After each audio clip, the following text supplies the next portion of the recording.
పరీక్షకు పోతురంటే చేతిలో hall ticket pen pad తప్ప ఇంకేం ఉండొద్దు. జేబులు గీబులు అన్ని చెకింగ్ చేసే లోపలికి పంపుతారు. ఇక పరీక్ష రాసే 3 గంటలు తలకాయ ఇట్లా పక్కకు తిప్పనియరు.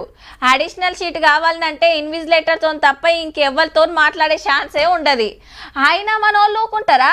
సార్ అటు తిరిగితే చాలు ఇటు పక్కన పేపర్ చూసి నింపుతూనే ఉంటారు. షేకింగ్లో దొరకకుండా చిట్టీలు తెచ్చుకునేటోళ్ళు రాస్తూనే ఉంటారు. దొరికితే బయటికి పోతూనే ఉంటారు. గవన్నీ మాకెరికే కానీ ఇక అసలు ముచ్చట ఏందో చెప్పు అంటుర్రా? చూడుని మీరే. పరీక్షలంటే పరిశానవ్వుడు, చదవలేదని బాధపడుడు, పక్కోడు చూపెట్టలేదని బీపీ పెంచుకునుడు, మార్కులు తక్కువ వస్తాయని రందిపడుడు, షిట్టీలు కొట్టి దొరికిపోవుడు, సార్లతో తన్నులు తినుడు, అవ్వయ్యలతో తిట్లు పడుడు, ఇవన్నీ లేకుంటే మంచిగుండు అనిపిస్తుంది కదా. ఈ కాంచెల్లి అట్లనే ఉంటదట. అవు మళ్ళా ఒయిలల్లో చూసుకుంటా పరీక్ష రాసే ఛాన్స్ ఇస్తున్నది సెంటర్ సర్కార్. అట్లాని అందరికి కాదుల్లో, సెంటర్ సిలబస్ చదివే పోరలకే, అంటే సిబిఎస్ఈ స్కూళ్ళల్లో చదివేటోళ్ళకి అన్నట్టు.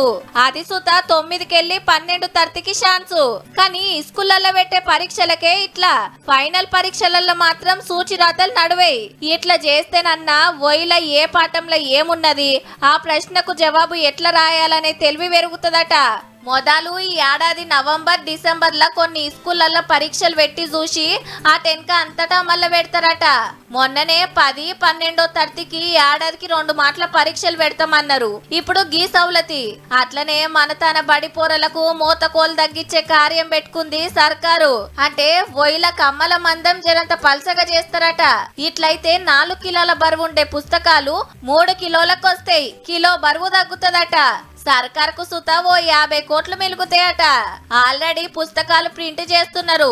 వచ్చేడికెళ్ళి పోరలకు మోత బరువు తగ్గినట్టే.